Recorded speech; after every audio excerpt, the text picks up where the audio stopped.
sea gloria en la Iglesia, en Cristo Jesús, por todas las edades, por los siglos de los siglos.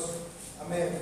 A Él sea gloria en la Iglesia, en Cristo Jesús, por todas las edades, por los siglos de los siglos. Amén.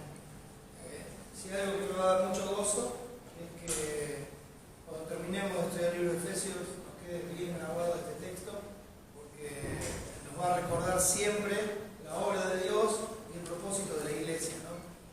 Y eso va a ser maravilloso para nuestra alma y para nuestro andar diario. Hoy es el último mensaje del año en el libro de Efesios. Hoy vamos a ver el texto y vamos a descansar de Efesios hasta creo que el mes de marzo del año que viene. Si el Señor así lo permite, si nos da vida y si Cristo no viene antes a buscar, ¿verdad?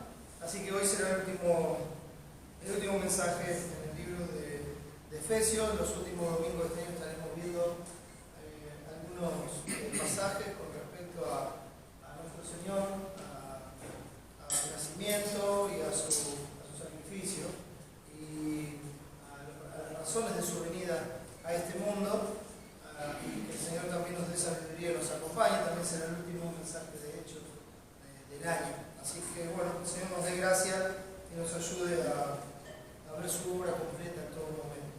Muy bien, hermanos, hemos estado viendo en este libro la razón de la Iglesia y la actividad de la Iglesia como cuerpo, la comunión de la Iglesia como cuerpo de Cristo, siendo Él la cabeza, y cómo la interacción entre los miembros, según la actividad propia de cada miembro, edifica al otro. O sea, no estamos acá nada más que para escuchar un mensaje o para pasar un buen tiempo, sino que es necesario, es menester en la vida cristiana, en la Iglesia de Cristo, que cada uno de los miembros de la Iglesia de Cristo considere a sus hermanos y esté procurando edificarlos a ellos. O sea, eso es la razón por la cual Cristo nos salvó y nos puso en un cuerpo. Nosotros, como ya hemos dicho muchas veces, no existe el llanero solitario del Evangelio, el Rambo, el que usted quiera. No existe el que vive solo, aislado de todos los demás, el que hace las cosas por sí mismo, el que sabe todo y el que puede resolver todo. No pasa así en el cristianismo. Hay una sola persona que es así y es la cabeza de la Iglesia, que es Cristo, y hoy está sentado en el trono reinando, y nosotros debemos llevar nuestros pensamientos cautivos a la obediencia a Él.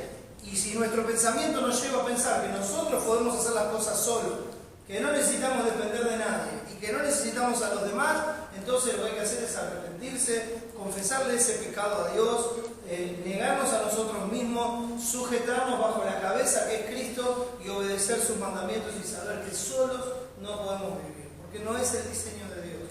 Para eso Dios estableció la Iglesia, para eso Él lo compara con un cuerpo, para que nosotros lo podamos comprender. Creo que todos sabemos de memoria esa comparación que la Biblia hace más de una vez cuando habla de la Iglesia como cuerpo. Entonces uno dice, bueno, la Iglesia como cuerpo. ¿Cuándo ve usted un cuerpo separado o partes de un cuerpo que no interactúen entre sí o que no se cuiden, o que cuando un miembro le duele no se duelan todos los demás con él? No pasa. Entonces parece tan simple la comparación, parece tan simple la ilustración que Dios nos hace, pero a la vez es muy profunda.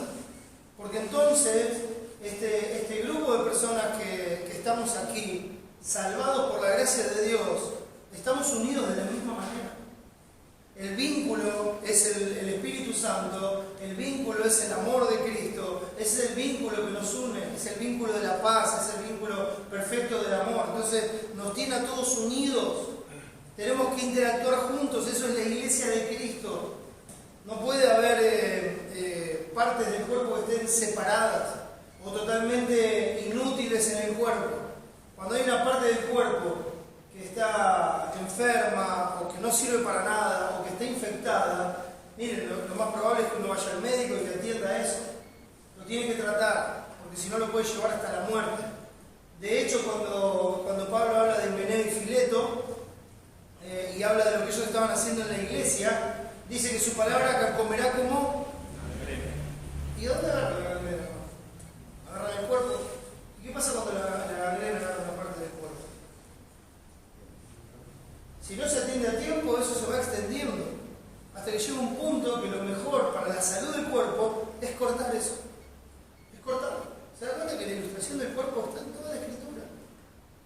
Para que nosotros podamos comprender en un lenguaje diario, como siempre hace el Señor, en un lenguaje diario, lo que somos y cómo tenemos que vivir. Esto es fundamental, hermanos, para que la iglesia manifieste la gloria de Dios. Para que la iglesia como cuerpo, en esa unidad que el Padre tiene con el Hijo y nosotros tenemos con el Hijo y con el Padre, como ahora el Espíritu Santo, en esa unidad nosotros mostremos que Dios ha enviado a su Hijo al mundo para salvar y para reunirnos a todos en Cristo. Y así, hermanos, mostremos el carácter de Cristo, mostremos el carácter de Dios y le demos la gloria como iglesia, como cuerpo, por nuestra vida. Sin duda hay responsabilidades individuales, pero esas responsabilidades individuales están para que interactúen con los demás, para edificar al otro, como vamos a ver un poquito más adelante en el mensaje. Voy a hacer referencia a los unos a otros, que la palabra nos menciona. No a todos los pasajes, pero voy a hacer referencia a lo que menciona. Porque ese mandato del Señor unos a otros debe prevalecer en nuestra vida. Porque esa es la forma en que Dios quiere que nosotros seamos cristianos. La forma en que nosotros tenemos que actuar como Cristo actuó, como Cristo vivió. Entonces, cuando vimos acá en el capítulo 5, después de ver que hay que despojarnos del viejo hombre que está viciado conforme a los deseos engañosos, en cuanto a la pasada manera de vivir, ya despojarse del viejo hombre y hay que vestirnos de nuevo, creados según Dios en la justicia y santidad de la verdad, que tenemos que ser imitadores de Dios, como hijos amados, que tenemos que andar en amor, que tenemos que andar en santidad, que tenemos que dejar de lado las cosas que no convienen a santos para así ocuparnos de las que convienen, que debemos ser luz en este mundo y debemos levantarnos del sueño espiritual para darle la gloria a Dios, para aprovechar cada oportunidad que Dios nos da en la vida, aprovechando bien el tiempo, para honrar a nuestro Señor, para darle la gloria. De eso se trata hoy también nuestro pasaje. La instrucción que hay en nuestro texto que estamos viendo, el versículo 21 del capítulo 5, someteos unos a otros en el temor de Dios. Someteos unos a otros en el temor de Dios. Hermanos, las instrucciones que encontramos aquí son instrucciones para cristianos. No son instrucciones para ser cristianos.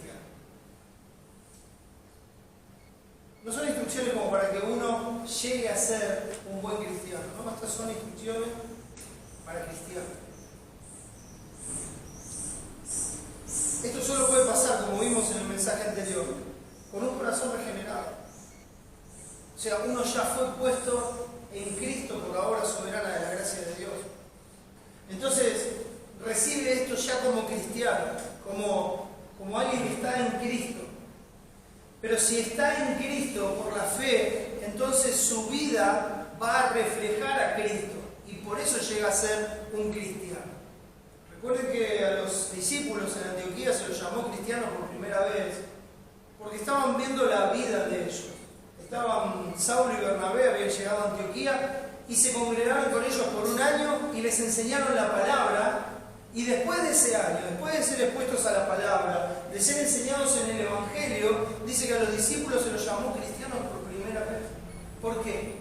Porque después de la instrucción se empezó a ver a Cristo en sus vidas. Entonces esa palabra cristiano significa pequeños Cristos o seguidores de Cristo. Entonces eso es un cristiano. No es que un cristiano es, yo soy cristiano. No, esa es una apreciación que tendría que hacer el que nos ve. Decir, este está viviendo distinto a los demás. Tal vez ni siquiera conoce a Cristo, tal vez no lo puede identificar con Cristo, no lo puede identificar, con Cristo. Pero lo mira y dice, acá hay algo diferente. Y ese testimonio tiene que ser un testimonio de nuestra vida y como imitadores de Cristo. Entonces cuando llega a este punto, después de haber visto los versículos 18 al 20 que dicen, no os embriaguéis con vino, lo cual es disolución, antes bien sed llenos del Espíritu, hablando entre vosotros con salmos, con himnos y cánticos espirituales, cantando y alabando al Señor en vuestros corazones, dando siempre gracias por todo al Dios y Padre en el nombre de nuestro Señor Jesucristo, someteos unos a otros en el temor de Dios. Entonces son instrucciones para cristianos que solo con llenos del Espíritu Santo, un corazón donde Dios puso temor de Él, ese es el único lugar donde se puede poner por obra la instrucción de Dios. Es el único lugar donde se puede poner por obra la instrucción de Dios. No son claves para ser un buen cristiano, sino que esto es lo que debe ser la vida cristiana. La vida cristiana tiene que ser así. O sea, no es una cuestión de que se lo proponga, no, usted tiene que vivir así. Y cuando no lo hace, lo que tiene que hacer es reconocer su pecado y decir, no estoy haciendo lo que a Dios le agrada, no estoy haciendo lo que a Cristo le agrada, no estoy honrando al Señor. Señor, perdóname, sé que Cristo pagó por este pecado, sé que Cristo murió en la cruz y derramó su sangre para pagar por todos mis pecados. Perdóname, restáurame y dame la gracia para vivir como es digno de tu nombre. Así de simple. En palabras así. Pero sé que es profundo y complejo para nuestro tratar diario, porque nos cuesta ver nuestra propia maldad, nos cuesta ver nuestro propio pecado. Siempre tenemos buenas razones para excusarnos y siempre tenemos buenos argumentos para defender nuestro accionar, aunque no sea acorde a la palabra de Dios. Eso debe morir en nosotros, hermanos. Debemos morir a nosotros mismos. Debemos no estar llenos de nosotros, sino estar llenos del Espíritu Santo. Debemos hablar ya no con nuestras palabras, sino con la palabra de Dios. Si alguno habla, hable conforme a la palabra de Dios. Si alguno ministra, ministre conforme al poder que Dios da.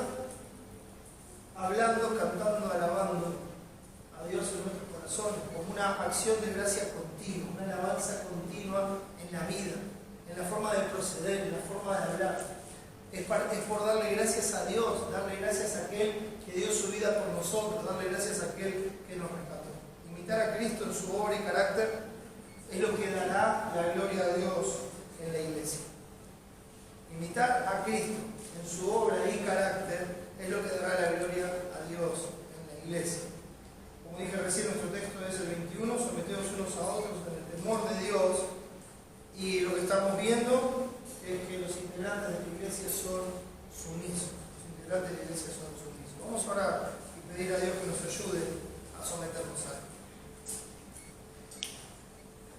Nuestro buen Dios y Salvador, te damos muchas gracias por la obra de Cristo. Gracias, Señor, por su muerte redentora en la cruz del Calvario.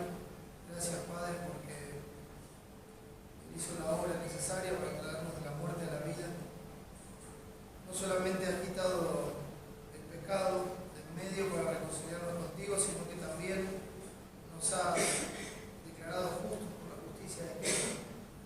Y hoy te somos agradables y somos aceptos delante tuyo solamente por el amado, por Cristo, por nuestro Señor y Salvador. Pero Padre, sabemos que en el andar diario necesitamos vivir esto. No solamente creerlo y confesarlo con los labios, sino vivirlo. Que esa sea nuestra vida abundante. Amarte, honrarte, creerte, arrepentirnos de nuestros pecados, confesarlos, apartarnos y así cada día más, Señor. Pensar en el otro, estimar a los demás como superiores a nosotros mismos, servirnos. Padre, te necesitamos. Sabemos que no es natural en nosotros. Necesitamos tu ayuda, tu guía, tu fortaleza, que tu Espíritu Santo nos dé la gracia para cada día someternos a ti. Gracias por este tiempo, gracias por cada uno de mis hermanos. Te ruego que como iglesia seamos edificados, Señor. Que aquellos que no te conocen y aquellos que se sienten frustrados por no poder hacer lo que quieren, aun cuando quieren hacer lo bueno, Señor, que haya un consuelo y salvación eterna en la obra de Cristo. Tráenos a Él para la salvación de su alma. Dame sabiduría del alto, Padre. Ayúdame a hablar de cómo hablar de ti. Te lo pido, Padre, en el nombre de Jesús. Amén.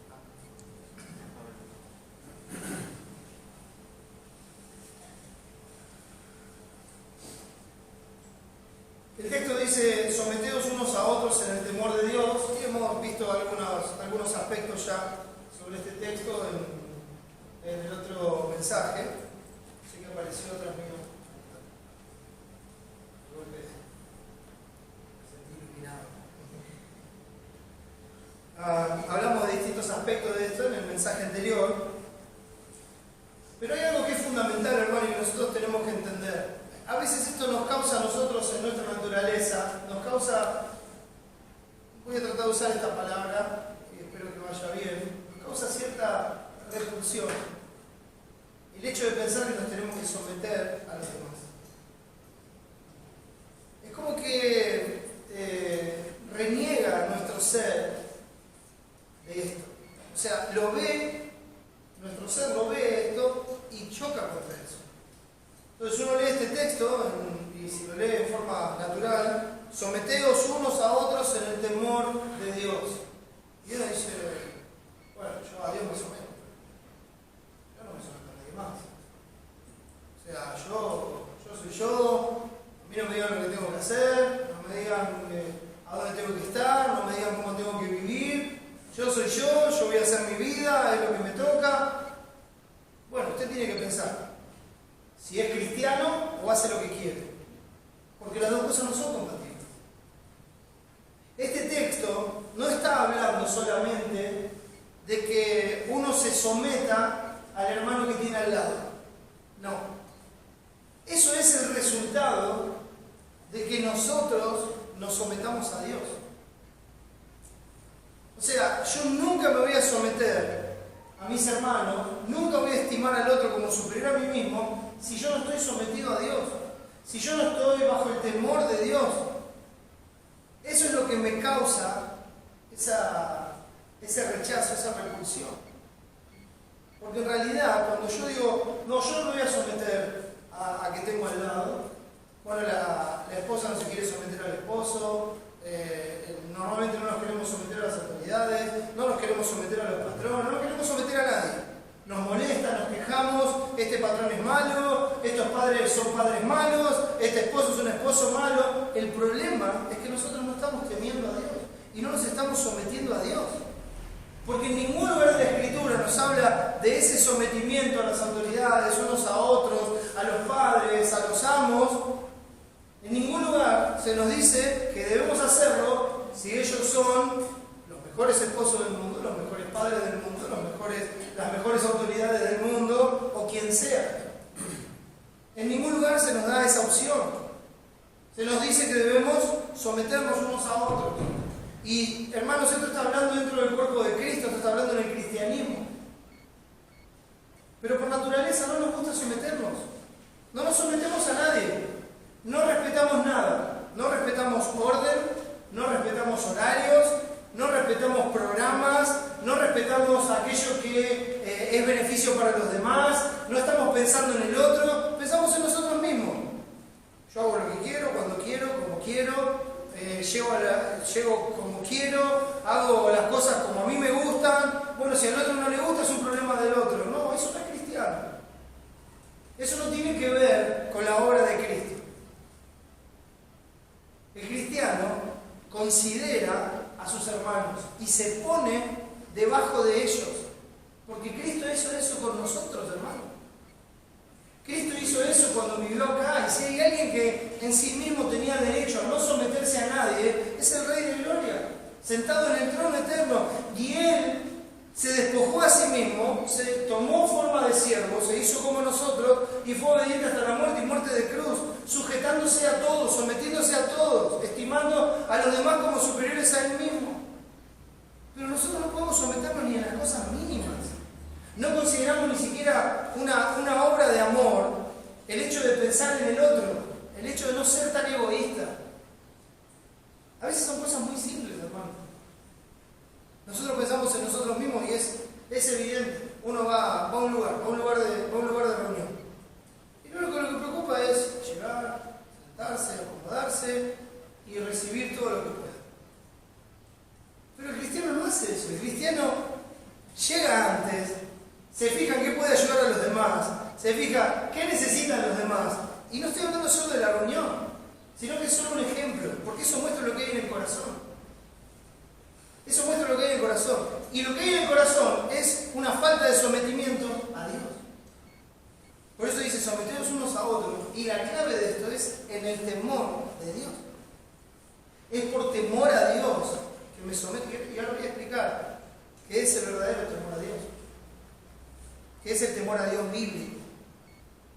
Entonces esa falta de temor de Dios hace que nosotros no nos sometamos unos a otros.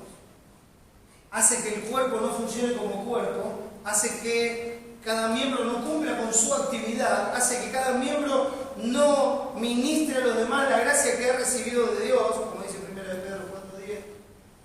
Entonces eso hace que los cuerpos de Cristo sean raquíticos, que no crezcan, que no estén nutridos, que no se fortalezcan, porque normalmente en las iglesias se depende de un solo hombre, se depende del pastor, el que está delante, el que predica. Hermanos, si la iglesia no depende enteramente de Cristo, y si la iglesia, cada uno de sus miembros, no depende totalmente de su relación con Dios, y por amor a Dios y temor de Dios, no se preocupa por los demás, no considera a los demás, y no pone su vida al servicio a los demás, entonces la iglesia no es edificada y la iglesia no crece. Y cuando esa persona que todos idolatran y que está delante, le pasa algo, cae en pecado, se muere o lo que fuera, la iglesia se viene abajo y desaparece. ¿Y sabe qué es la muestra de eso? De que no es una iglesia de Cristo. Que la iglesia no estaba basada en la obra de Cristo, sino en la obra de un hombre. Es el problema de las iglesias hoy día. Entonces la iglesia es totalmente raquítica porque un hombre no puede llegar a alimentar a todos. Porque no es el diseño de Dios. Siempre recuerdo el ejemplo de Cristo alimentando a los 5.000. ¿Usted cree que Cristo no podría haber orado al Padre y hacer que a cada uno de los 5.000, sin contar mujeres y niños, le aparezca la porción delante de donde estaban sentados o parados o donde fuera y que no se tuvieran que mover? ¿Cree que no lo podría haber hecho? Claro que podría haberlo hecho. De hecho, de 5 peces y 2 panes alimentó a casi 20.000 personas. O sea, tranquilamente podría haber hecho que les aparezca una vianda adelante a todos y cada uno. Sin embargo, no lo hizo así. Oró al Padre, dio a los discípulos y los discípulos a la multitud. Entonces pregúntese por qué. ¿Qué necesidad había? Es toda una enseñanza, mis hermanos, porque Dios sigue obrando de la misma manera. Cristo sigue siendo la cabeza y lo que nosotros recibimos de Él es lo que ministramos a los demás.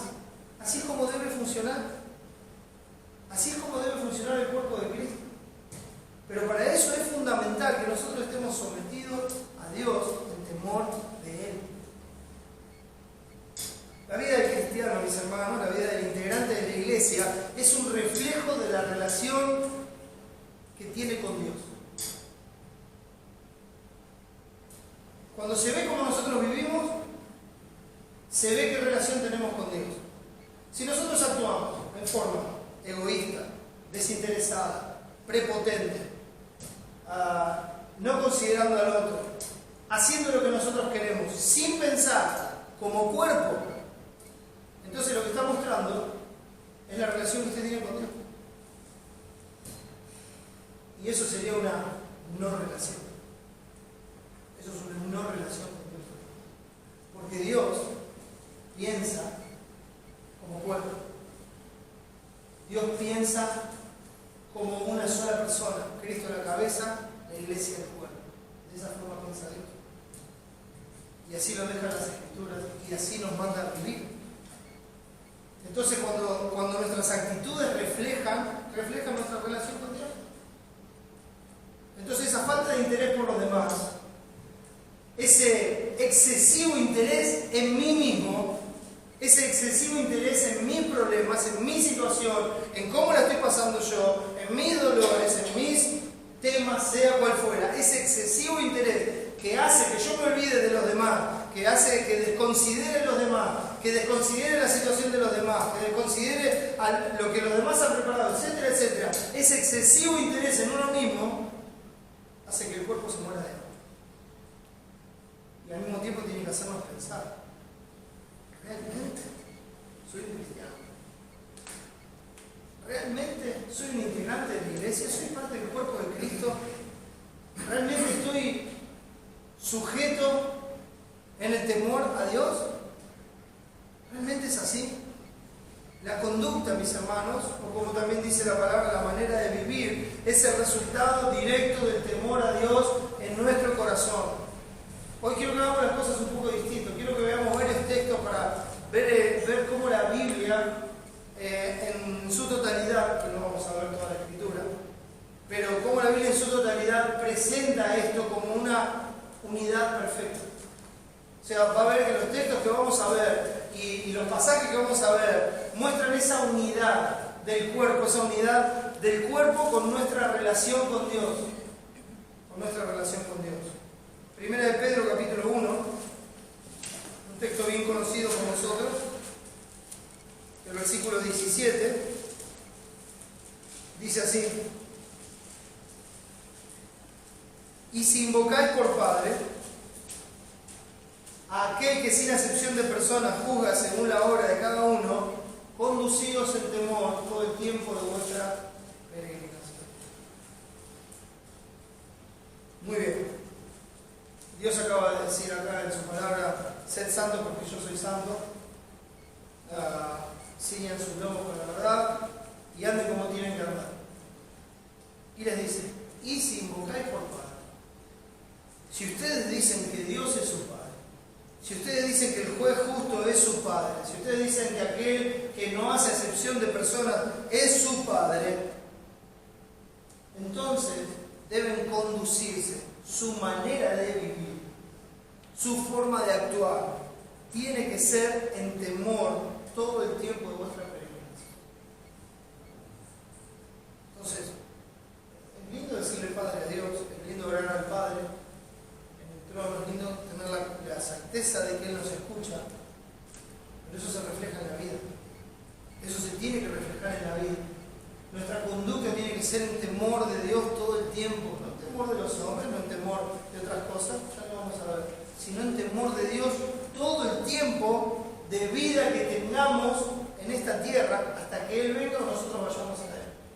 Todo el tiempo en nuestra peregrinación. Es precioso, nos llama peregrinos porque nuestra ciudadanía está en los cielos, estamos en este mundo de paso, somos nada más que embajadores, representantes de la patria celestial. Entonces estamos peregrinando, estamos camino a nuestro hogar eterno. Y dice: el tiempo que Dios les haya prefijado, el tiempo que Dios haya ordenado, el tiempo que haya puesto como el límite de su habitación en este mundo antes de pasar a la eternidad, la conducta tiene que ser todo el tiempo en temor. Todo el tiempo. Todo el tiempo. No es solo una expresión, sino que el temor de Dios determina todas nuestras acciones, y el temor de Dios es fundamental para la madurez cristiana. Sin temor de Dios no hay madurez cristiana. Sin el ejercicio de discernir entre lo bueno y lo malo, sin el ejercicio de tener los sentidos ejercitados en el discernimiento del bien y del mal, entonces no hay madurez. Se sigue necesitando leche y no vianda. Ahora, ¿por qué pasa esto? Por la falta de temor. Cuando uno no tiene temor de Dios, entonces no toma el tiempo para discernir entre lo bueno y lo malo. Actúa. Actúa como siempre actuó, actúa según sus costumbres, actúa según lo que le parece mejor. No toma el tiempo para discernir entre lo bueno y lo malo. No tiene los sentidos ejercitados. ¿Por qué? ¿Cuál es la razón? No hay temor de Dios. Segunda de Corintios, capítulo 6.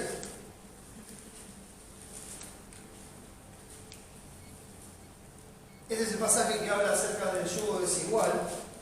En el versículo 16 dice así: ¿y qué acuerdo hay entre el templo de Dios y los ídolos?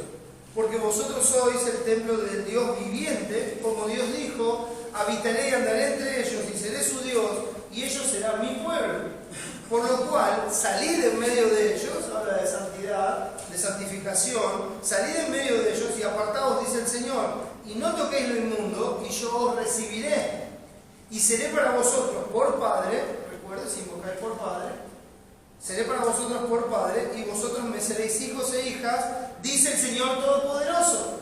Versículo 1 del capítulo 7. Así que, en base a esta instrucción, en base a esa promesa de Dios, así que, amados, puestos que tenemos tales promesas de que Dios sea nuestro Dios, de que habite entre nosotros, de que ande entre nosotros, de que esté con nosotros, así que, amados, puesto que tenemos tales promesas, limpiémonos de toda contaminación de carne y de espíritu, perfeccionando la santidad en el temor de Dios. O sea, madurando y creciendo creciendo en santificación, creciendo en santidad, sin la cual nadie verá al Señor, creciendo en santidad, en el temor de Dios. Sin temor de Dios no hay madurez, no hay santidad. El temor de Dios es fundamental. Recuerden lo que vimos en el mensaje anterior. Dios quita nuestro corazón de piedra, nos da un corazón de carne. Y en la promesa del nuevo pacto, Él no solo pone su espíritu en nosotros, sino que Él es el que pone temor de Dios en nuestro corazón. O sea, temor de Él, y el texto nos dice que pone ese temor para que no nos apartemos de Él. Para que no nos apartemos en pos de nuestro propio corazón, en pos de nuestras propias ideas, en pos de nuestra propia prudencia. Pone temor de Él. Y ese temor está ahí para perfeccionarnos en santidad, para ayudarnos a discernir, para decir, para, ¿qué voy a hacer? Déjame ver qué es lo que Dios dice. Déjame ver qué es lo que dice la Escritura. Déjame discernir cuál es la voluntad de Dios, buena, agradable y perfecta. Déjame ver cómo son las cosas, qué es lo que le agrada a Dios. Voy a comprobar lo que es agradable al Señor y luego voy a tomar una decisión. Eso es vivir en este mundo de Dios. Y eso es lo que nos madura, lo que nos da ese ejercicio, lo que ejercita nuestros sentidos, el discernimiento de bien y de mal. El temor a Dios, los hermanos, determina una vida santa. Primera de los Tesalonicenses, capítulo 4.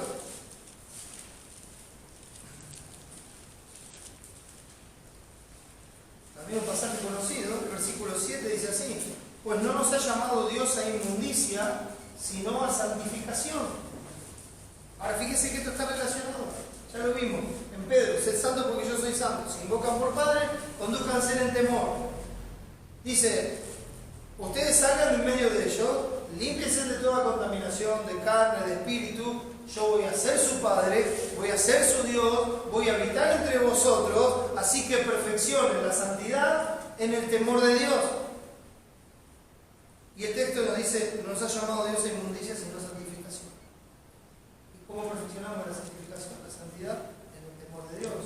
Así que el que desecha esto, no desecha a hombre, sino a Dios, que también nos dio su Espíritu Santo. Desechar este mandamiento no es desechar al que está hablando del púlpito o al hermano que nos compartió esto en la intimidad. No, es desechar a Dios, porque eso es lo que Dios manda, no es lo que manda el hombre. Preocúpese cuando el hombre le diga: vos me tenés que hacer caso a mí. Y descanse cuando venga un hermano en amor y le diga: vos le tenés que hacer caso a Dios. Si vos me haces caso a mí, te va a ir bien, salga corriendo.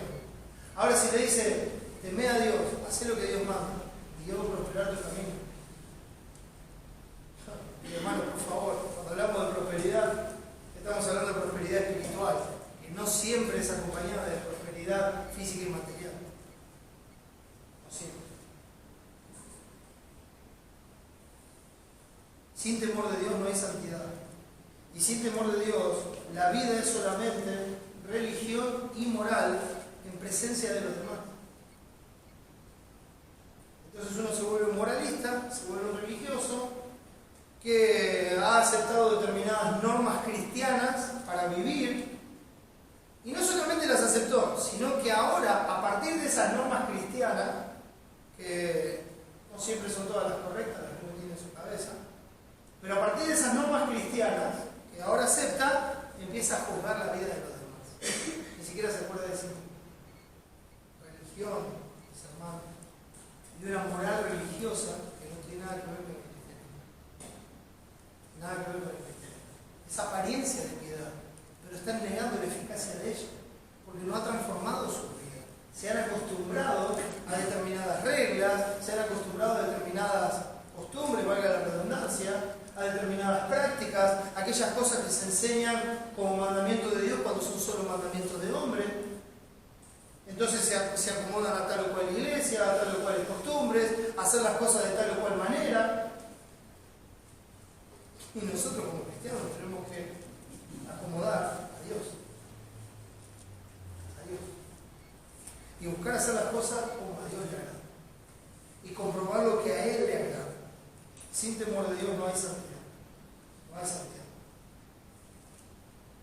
que es el testimonio que tenemos en el libro de Hechos, capítulo 9. Todos conocemos este capítulo porque es el que habla de la conversión de Saulo de Tarso. Pero antes de echar una ojeada a eso, quisiera que veamos el versículo 31. Hechos 9, 31.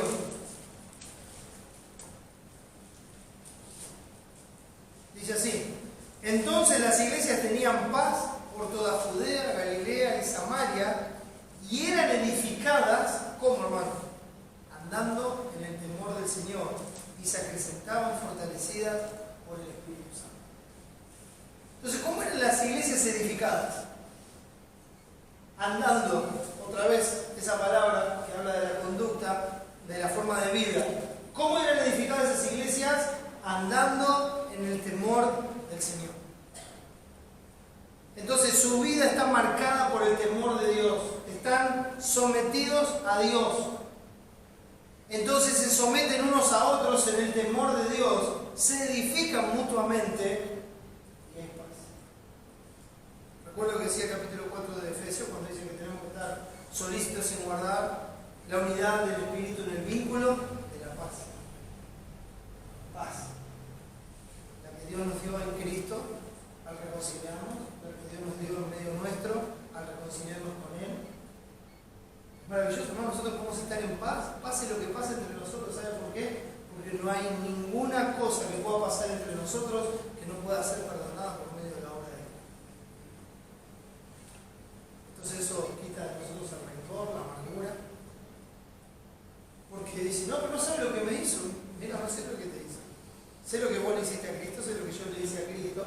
Y con eso es suficiente, porque Dios me perdonó a mí, y de la forma en que Él me perdonó a mí, nosotros debemos perdonarnos unos a otros. Entonces no hay nada que nos pueda ser perdonado por la cruz de Cristo. No hay nada. Y la relación entre nosotros depende enteramente de la cruz de Cristo. De la cruz de Cristo.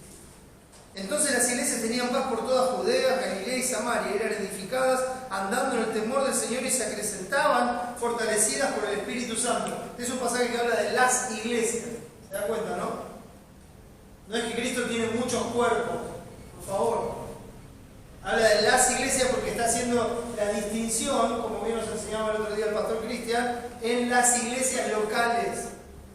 El cuerpo visible de la iglesia universal de Cristo, compuesta por los redimidos de todos los tiempos, ese cuerpo visible en tal o en cual lugar. Eso es cuando se refiere a las iglesias. Entonces, en tal o en cual lugar, las iglesias, por el temor de Dios que había en esos cuerpos, en ese cuerpo, representado en ese lugar, eran edificadas. ¿Qué cambió en la vida de Saulo de Tarso, mis hermanos? En este mismo pasaje. Miren, acompáñenme el versículo 1 de este capítulo. Dice así: Saulo, respirando una amenaza sin muerte contra los discípulos del Señor, vino al sumo sacerdote y le pidió cartas para las sinagogas de Damasco, a fin de que si hallase algunos hombres o mujeres de este camino, los trajese presos a Jerusalén. O sea, Saulo salió a cazar cristianos. Era un día más para él, donde, creyendo que rendía servicio a Dios, salió literalmente a cazar cristianos, a forzarlos a blasfemar, a matarlos si era necesario y a traerlos presos si podía. Pero, o como dice el versículo 3, más, yendo por el camino, aconteció que al llegar cerca de Damasco, repentinamente le rodeó un resplandor de luz del cielo. Y cayendo en tierra oyó una voz que le decía: Saulo, Saulo, ¿por qué me persigues? Él dijo: ¿quién eres, Señor? Y le dijo: yo soy Jesús, a quien tú persigues dura cosas desde las cosas contra el Hijo. ¿Qué es lo que pasó, hermano? Saulo estaba haciendo lo que él creía que era correcto. Estaba andando en la forma en que él había crecido, que estaba acostumbrado, como le habían enseñado y como creía que le estaba rendiendo servicio a Dios.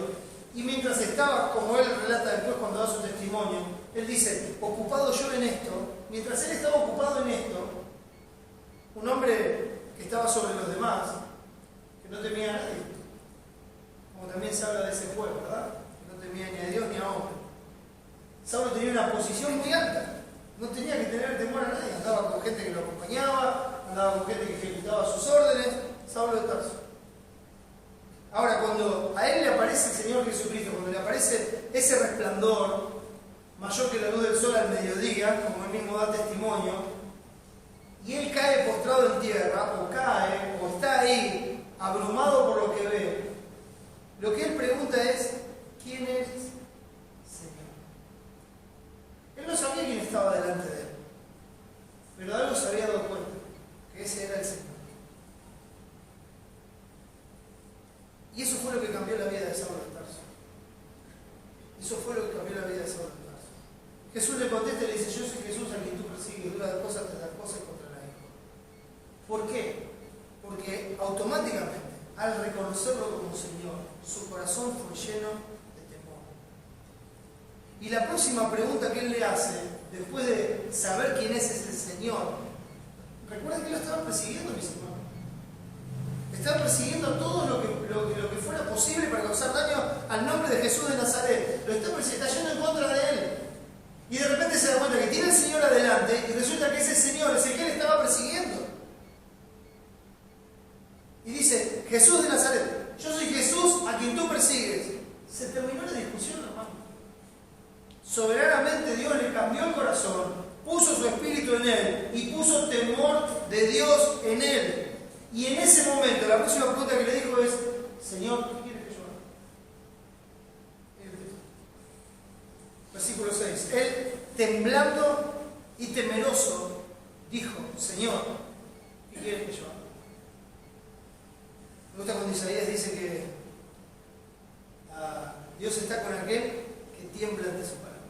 Esto es lo que estaba pasando. Temblando y temeroso. Estoy delante del Señor. Y hermanos, nosotros por la obra de Cristo, por la gracia de Dios, vivimos delante del Señor. Y él estaba temblando y temeroso delante del Señor. Y su próxima pregunta es, ¿qué quieres que yo haga? Y el Señor le dijo, levántate y entra en la ciudad y se te dirá lo que debes hacer. ¿Qué quieres que yo haga? Miren, Saulo estaba yendo como un instrumento inútil para Dios en ese camino. En ese momento, Dios hizo de Saulo de Tarso un instrumento útil. Más adelante le va a decir a Ananías, instrumento escogido me sé. Yo le voy a mostrar cuánto es necesario para ser escogido. ¿Verdad? Versículo 16. ¿Sí? Versículo 16. Entonces pasó de ser un instrumento inútil a un instrumento útil en las manos del Señor. Dice, Señor, ¿qué quieres que yo haga? Esto me recuerda, si me acompañan al libro de Malaquías, último del Antiguo Testamento. Malaquías capítulo 1 lo expresa de esta forma. Malaquías 1, versículo 6 dice así: el hijo honra al padre y el siervo a su señor. Si pues soy yo padre, ¿dónde está mi honra? Y si soy señor, ¿dónde está mi temor? Eso es lo que llenó el corazón de Saulo de Tarso. Temor de Dios. Señor, ¿qué quieres que yo haga? Y hermanos, esa debería ser nuestra pregunta, nuestro andar diario. Estamos delante del Señor, tendríamos que decir, Señor, ¿qué quieres que yo haga? Señor, ¿cuál es tu voluntad? Señor, enséñame el camino por el que debo andar. Romanos capítulo 3. Sé que hoy estamos yendo de un lado para el otro, no estamos habituados a esto. Pero recuerden lo que dije al principio. Romanos 3, y leo este pasaje del 10 al 18, dice así: como está escrito, no hay justo ni a uno, no hay quien entienda, no hay quien busque a Dios. Todos se desviaron, a una se hicieron inútiles. No hay quien haga lo bueno, no hay ni siquiera uno. Sepulcro abierto en su garganta, con su lengua engañan. Veneno de áspides hay debajo de sus labios. Su boca está llena de maldición y de amargura. Sus pies se apresuran para derramar sangre. Quebranto y desventura hay en sus caminos, y no conocieron camino de paz. No hay temor de Dios delante de sus ojos. Esa, mis hermanos, es la descripción de un incrédulo. Esa es la descripción de alguien que no conoce a Dios. Esa es la descripción de Saulo de Tarso yendo a Damasco. Esto es lo que él era. No hay temor de Dios delante de sus ojos. Miren, por eso se cierra la descripción. ¿Por qué son así? Porque no hay temor de Dios delante de sus ojos. Esta no puede ser la descripción de un cristiano. El cristiano teme a Dios y se somete a Dios por temor a Él. El temor a Dios no solamente afecta a nuestra vida pública y las cosas que hacemos cuando estamos delante de los demás, o sea, no solamente afecta nuestra apariencia, sino que el temor a Dios afecta nuestra intimidad. Nuestra intimidad. Filipenses capítulo 2. Les dije, mírenlo como algo que está totalmente unido. Filipenses capítulo 2. Fíjense lo que dice Pablo en el versículo 12, hablando de los hermanos en Filipo. Por tanto, amados míos, como siempre habéis obedecido, y esta descripción es preciosa, no como en mi presencia solamente, sino mucho más ahora en mi ausencia. Afecta la intimidad. No necesita que alguien esté adelante mirándolo para que haga lo correcto, para que se porte bien, para que tenga un carácter cristiano. No necesita eso.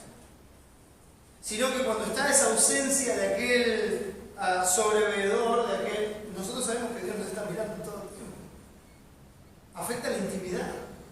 Estamos delante del Señor, es como Saulo, ¿quién eres, Señor? Y nosotros estamos delante de Él todo el tiempo. Entonces afecta nuestra intimidad, porque no importa quién esté mirando, o no importa que no haya nadie. Lo que va a marcar ese momento de nuestra vida es el temor de Dios. Dice, si no mucho más ahora en mi ausencia, ocupados en vuestra salvación, ¿con qué? Con temor y temblor. Cuiden la salvación tan grande que Dios les ha dado. No porque la vayan a perder, sino porque la razón de esa salvación es que ustedes sean un testimonio de su gloria a todas las naciones. Se tienen que ocupar en la vida que Dios les ha dado en Cristo. Y la forma de ocuparse es con mucho temor y temblor. Eso es lo que los va a hacer obedecer, aun cuando no haya nadie, aun en la intimidad. Eso es lo que los va a llevar a discernir entre lo bueno y lo malo. Eso es lo que los va a llevar a exhibir en sus vidas personales y como iglesia el carácter de Cristo. Entonces, ¿cómo hay que ocuparse de la vida cristiana? Con mucho temor y temblor. ¿Cuánto hace que no tememos y temblamos, mis hermanos? Fíjense, no es una pregunta íntima. ¿Cuánto hace que no falta eso en nosotros? Mi carne se estremeció por temor de ti, de tu juicio tuve miedo, dice el salmista. Salmo 119, 120. Se estremeció, tembló por temor de ti, y de tu juicio tuve miedo. Es una actitud, es algo que nace del corazón. Es lo que motiva nuestra vida. Es totalmente necesario para agradar a Dios. Como vimos en el otro mensaje, en Hebreos capítulo 12, el versículo 28, hablábamos cómo la gratitud era el medio para servir a Dios. Pero dice algo más este texto. Dice así que recibiendo nosotros un reino inconmovible, tengamos gratitud. 12:28. Y mediante ella, o sea, mediante la gratitud, sirvamos a Dios. Pero ahora nos dice cómo. Agradándole con temor y reverencia, porque nuestro Dios es fuego consumidor. Agradándole con temor y reverencia, con mucho temor y temblor delante de Dios. Eso es lo único que vamos a tener, la santidad. No hay que confundir, hermanos, el temor de Dios con el temor natural que hay en nosotros a las consecuencias de nuestras acciones. Una vez hablaba de una persona en una situación bastante complicada de esta persona, en su matrimonio. Y yo en un momento le pregunto, ¿pero vos temés a Dios? Y este hombre que había engañado a su esposa con otra mujer, dice, sí, yo temo a Dios. Yo no quiero que me vaya mal. Yo no quiero que me castigue. Yo le dije, pero eso no es temor de Dios, es lo más egoísta que escuché en este día. Eso no es temor de Dios. Nosotros estamos confundidos. A veces pensamos que el temor de Dios es ese temor a que si hago, no voy a hacer esto porque si lo hago me va a ir mal. No hay nada más egoísta que eso. Es buscar lo suyo propio y no lo que es de Cristo Jesús. No se trata de eso, el temor de Dios. El temor de Dios no es tener miedo a ser castigado, no es tener miedo a que me vaya mal, no es tener miedo a que me descubran. Y hacia vos y me descubren. Eso no es el temor de Dios. Usted está cuidando su honor. Sigue siendo egoísta. No es tener miedo a no ser bendecido, no, porque si no hago esto, Dios no me va a bendecir. Y entonces saber lo que me puede. Eso no es temor de Dios, mis es egoísta y avaro, que solo busca lo suyo propio y no lo que es de Cristo Jesús. El temor a Dios es hacer algo que no le dé gloria a Dios. Ese es el verdadero temor a Dios. Es cuando uno dice, espera, esto que voy a hacer, esta decisión que voy a tomar, ¿cómo da la gloria a Dios? Y por favor recuerden lo que decimos siempre cuando hablamos de dar la gloria a Dios. Dar la gloria a Dios es hacer una correcta manifestación de su carácter. O sea, lo que nosotros tenemos que preguntarnos es cómo esta acción, cómo esta decisión que voy a tomar manifiesta el carácter de Dios. Cómo por medio de mi vida da a conocer quién es Dios a un mundo que está en tinieblas. Entonces tengo que tener temor a hacer algo que no me permita aprovechar bien el tiempo haciendo la voluntad del Señor. ¿Ven? Todo mío. El temor a Dios es hacer algo que no le agrade. Nosotros vamos a vivir comprobando lo que es agradable al Señor. El temor a Dios es decir, espera, si hago esto y no le agrada a Dios. Y si duda, Romanos 14 dice que la duda no proviene de fe, que lo que no proviene de fe es pecado. Entonces, si duda en su corazón, no lo haga. Suspéndalo hasta que pueda comprobar que eso es lo que le agrada a Dios. Y si no puede comprobar que eso le agrada a Dios, no se encapriche, déjelo de lado. Eso es el temor a Dios. Ese es el temor a Dios. Temor a hacer algo que no exalte su nombre. Eso es temor a Dios. Temor a hacer algo que me haga deleitar en otra cosa y que termine despreciando el sacrificio de Cristo. Eso es temor a Dios.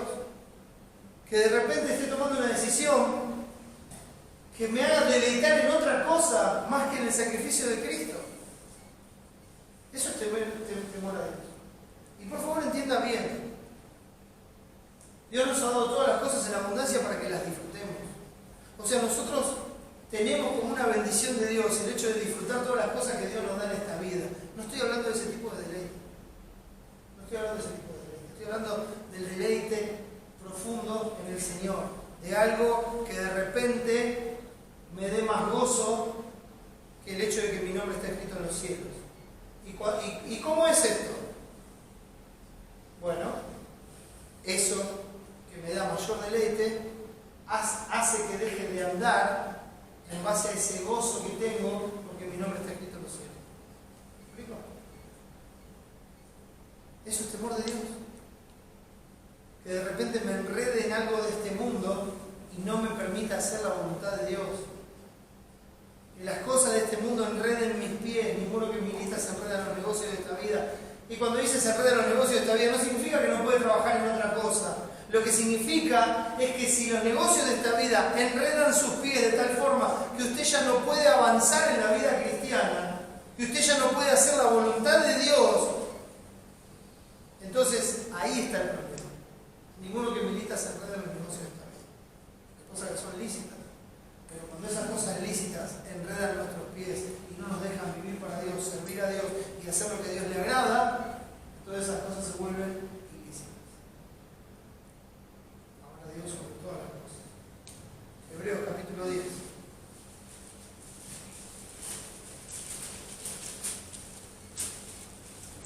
¿Le dije lo de las 2 horas? Hebreos capítulo 10, versículo 23. Mire, lo quiero llevar a algo que es bien simple. Lo quiero llevar a algo que es bien simple en la vida cristiana. Dice 10:23. Mantengamos firme sin fluctuar la profesión de nuestra esperanza, porque fiel es el que prometió. Y considerémonos unos a otros para estimularnos al amor y a las buenas obras. ¿Recuerdan cuando hablamos antes de considerar al otro? Y esta consideración significa que es mi deber cristiano delante de Dios estimular a mi hermano a hacer lo que es bueno y agradable delante de Dios. Es mi deber, mi responsabilidad delante de Dios. Considerémonos unos a otros para estimularnos al amor y a las buenas obras. ¿Cómo hacemos esto? No dejando de congregarnos como algunos tienen por costumbre, sino exhortándonos, o sea, animándonos unos a otros con la palabra, y tanto más cuando veis que aquel día se acerca, el día de la venida de Cristo. Pero escuchen lo que sigue, porque hasta acá yo sé que muchos lo conocemos hasta de memoria. Pero miren lo que sigue. Está hablando de no congregarse, de considerar al otro, de estimular al otro al amor y las buenas obras, de exhortar. Está hablando de esas cosas. Y dice, porque, el 26, si pecaremos voluntariamente, o sea que no hacer alguna de estas cosas, sabiéndolas y sabiendo qué es lo que Dios quiere, es un pecado voluntario. ¿Sí? Es un pecado voluntario. Estoy pecando voluntariamente. Porque si pecaremos voluntariamente, después de haber recibido el conocimiento de la verdad, ya no queda más sacrificio por el pecado. O sea que si yo peco obstinadamente y hago algo que yo creo que es mejor por sobre lo que Dios dice, lo que estoy haciendo es decir que el sacrificio de Cristo no fue suficiente para pagar y vencer ese pecado en la cruz del Calvario, entonces yo me someto nuevamente a ese pecado. Lo que estoy diciendo es que si el sacrificio de Cristo no fue suficiente, el texto nos dice, ya no queda más sacrificio por el pecado. Si para nuestra fe, si se puede llamar así en este caso, el sacrificio de Cristo no fue suficiente para que yo ponga por obra las cosas que Dios me manda, si no fue suficiente, bueno, no hay más sacrificio. Entonces, uno diría, bueno, pero es nada más que ese pecado, por ese solo pecado, aunque no es así, pero por ese solo pecado. Digo, no es así porque no es ese solo pecado, es el único pecado que reconoce la persona en ese momento. Aunque sea por ese solo pecado, no hay más sacrificio por el pecado, serás condenado por toda la eternidad. Hay obstinación en hacer lo que uno quiere. Entonces dice, ya no queda más sacrificio por el pecado, sino una horrenda expectación del juicio y del borde fuego que ha de devorar a los adversarios. Dios te ve como un adversario que está pisoteando la sangre de Cristo. El que viola la ley de Moisés por el testimonio de 2 o 3 testigos muere irremisiblemente. ¿Cuánto mayor castigo pensáis que merecerá el que pisoteare la sangre, el que pisoteare al Hijo de Dios y tuviere por inmunda la sangre del pacto en la cual fue santificado e hiciere afrenta al Espíritu de gracia? Pues conocemos al que dijo, mía es la venganza, yo daré el pago, dice el Señor, y otra vez el Señor juzgará a su pueblo. Horrenda cosa es caer en manos del Dios vivo. Eso es temor de Dios. Temor a no pisotear al Hijo de Dios. Temor a no despreciar su sacrificio, su sangre derramada. Temor a que mi vida no sea un reflejo de decir, Cristo no pagó por este pecado, por eso yo lo sigo abrazando, sigo con Él, sigo haciendo las cosas de esta manera. Cristo no pagó por este pecado. Si el sacrificio de Cristo no fue suficiente para matar todos los pecados en tu vida, entonces lo único que queda es una horrenda expectación de amor de Dios. Yo doy gracias a Dios por Cristo, porque Él pagó por todos mis pecados, pasados, presentes y futuros. Y sé que a veces me he obstinado en mis propias ideas, en mi propia prudencia, me he obstinado. Pero sé que por la gracia de Dios, Él me ha mostrado mi pecado, me ha llevado a arrepentirme y me ha dicho, yo soy fiel y justo para perdonar tu pecado y limpiarte de toda maldad. Me hizo arrepentir de mi pecado y me dio la gracia para seguir viviendo. Y es el día de hoy que uno sigue luchando. Todos seguimos luchando, cada día con nuestro pecado. Cada día con nuestro pecado. Hay pecados en nuestra vida que son recurrentes. No nos dominan. Ya no nos dominan como antes, pero están ahí todo el tiempo. Y vienen una y otra vez a golpear la puerta de nuestro corazón. Una y otra vez están ahí. Y una y otra vez estamos luchando contra ese pecado. Una y otra vez lo estamos reconociendo, lo estamos confesando, le estamos pidiendo a Dios la gracia para apartarnos. Y lo hacemos por temor de Dios. A veces ese pecado lucha en nuestro corazón, aún en la intimidad, cuando no hay nadie, cuando está todo oscuro, cuando los ojos están cerrados y ese pecado está luchando contra nuestro corazón.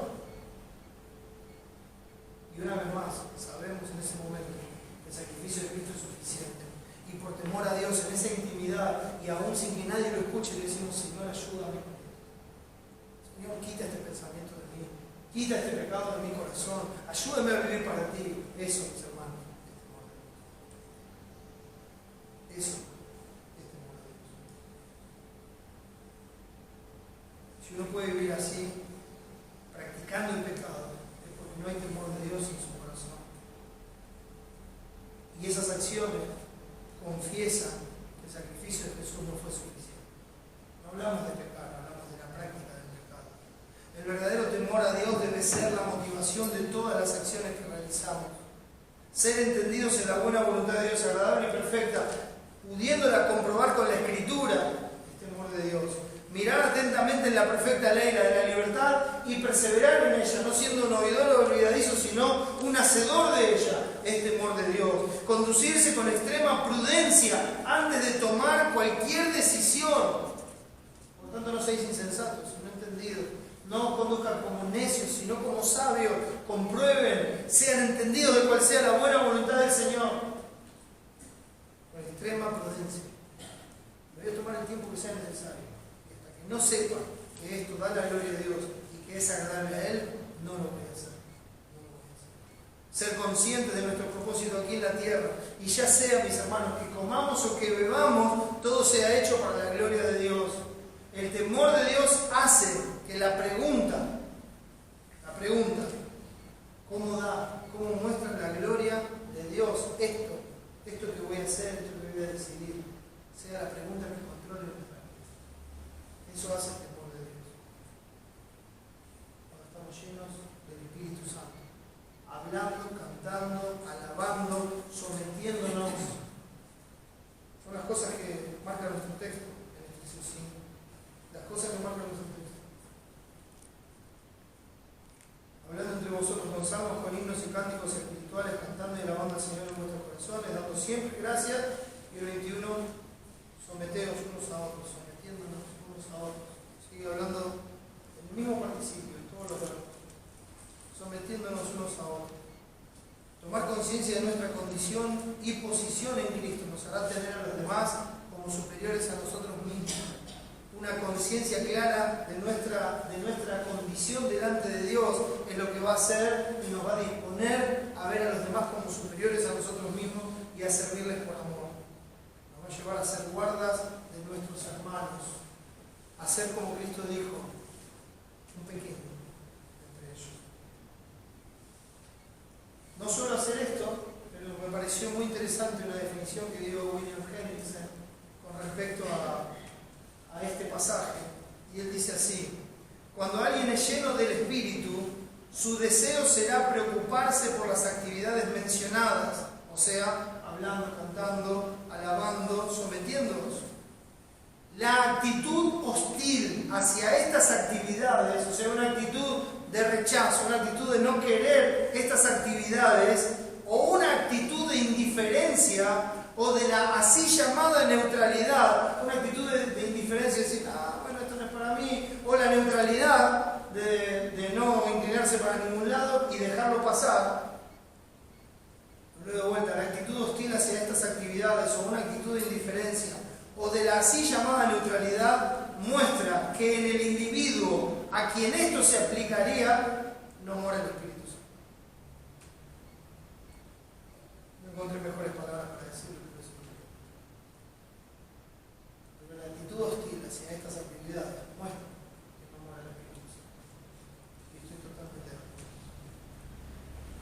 El amor unos a otros, el amor unos con otros, la paciencia unos con otros, el soportarse unos a otros, el animarse unos a otros, el sostenerse unos a otros, el perdonarse unos a otros, el preferirse unos a otros, como veíamos el domingo anterior, en cuanto a honra, prefiriendo los unos a los otros, el recibirse unos a otros, el amonestarse unos a otros, el saludarse unos a otros, el preocuparse unos por otros, el servirse unos a otros, el ser benignos unos con otros, el enseñarse unos a otros, el alentarse unos a otros, el exhortarse unos a otros, el edificarse unos a otros, el considerarse unos a otros, el orar unos por otros y el ministrarse unos por otros.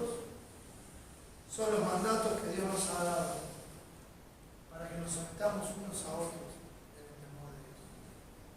Sometidos a Dios en su temor. Entonces vamos a considerar a los demás, nos vamos a ocupar de los demás, vamos a ver a los demás como superiores, vamos a dejar de pensar en forma egoísta, vamos a dejar de pensar en nuestros propios planes y nos vamos a unir al cuerpo de Cristo para interactuar y que por medio de la gracia que Dios derramó en cada uno de nosotros como individuos, el cuerpo sea edificado, el cuerpo crezca en santidad y le dé la gloria a Dios por medio de su vida, su conducta y por medio de lo que la Iglesia hace. Esto es lo que está implícito en someterse unos a otros en el temor temor del Señor, mis hermanos. No se puede ser cristiano sin relacionarse con la iglesia. Es como decir que la cabeza está separada del cuerpo. Yo amo a Dios, yo amo a la iglesia, pero no quiero saber nada con ella. Se puede amar sin relación. El amor a Dios, mis hermanos, es guardar sus mandamientos. Y estos que acabo de mencionar son mandamientos del Señor. El cristiano nominal no da la gloria a Dios. No da la gloria a Dios ser un cristiano nominal que asiste, que hace. No, eso no da la gloria a Dios. Dar la gloria a Dios es algo práctico y real, donde uno se desarrolla como cristiano y se preocupa en desarrollar el cuerpo de Cristo. ¿Para qué murió Cristo, mis hermanos? Él murió para hacer de nosotros un solo y nuevo hombre, donde Él es la cabeza y nosotros somos el cuerpo, para unirnos y congregarnos en uno. Ese es el propósito eterno de Dios, reunir a todos en Cristo, en Él. ¿Para qué resucitó? Él murió para pagar por nuestros pecados bajo la ira de Dios, para llevar nuestro castigo. Fue sepultado, pero el tercer día resucitó para darnos vida, para justificarnos delante del Padre y para hacer que esto sea posible en nuestras vidas. Él nos ha dado el poder para hacerlo y hoy está sentado en la diestra de Dios para auxiliarnos, hermanos. Para auxiliarnos cada vez que clamemos a Él, cada vez que le busquemos, para auxiliarnos. Sometámonos unos a otros en el temor del Señor, mis hermanos, porque los integrantes de la iglesia son sumisos. Amén. Vamos a ver. Señor, te damos gracias por la obra de Cristo. Padre, ver su ejemplo, ver cómo Él se sometió a ti en todas las cosas. Cómo Él se sometió y se sujetó a todo cuando estuvo viviendo como uno de nosotros. Y ver su vida, Señor, sin pecado. Ver que todo lo hizo bien. Padre, nos muestra cómo debemos vivir y comportarnos como hijos amados tuyos, imitando a Cristo, andando en amor, dando nuestra vida como un sacrificio vivo, negándonos a nosotros mismos, estimando a los demás como superiores, para servirnos, para cumplir con todas estas cosas que tú has determinado, y que así nos edifiquemos mutuamente y podamos crecer y podamos ser lo que tú quieres que seas. Padre, gracias por Cristo. Te ruego que nos den la gracia y la fuerza para vivir de esta manera y darte la gloria en todo.